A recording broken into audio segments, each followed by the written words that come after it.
Right guys, so in this video I'm going to show you how to turn on a feature on your Telegram messaging application that is being used to automatically download all the media that is being sent to you on your Telegram application. That is being your chats, your friends, or channels, or Telegram groups, whatever. So how to turn this feature on? First of all, we need to open our Telegram application. Now in the bottom just a second. In the bottom right corner, we need to find this setting tab.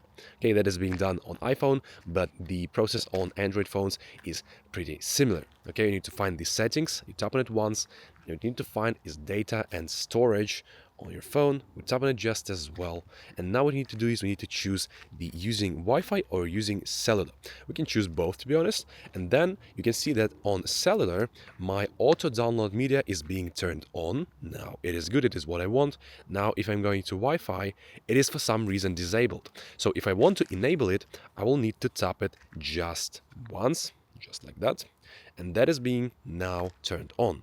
Okay guys, so that is how it is being done. If you found this video helpful, please subscribe to the channel and like this video.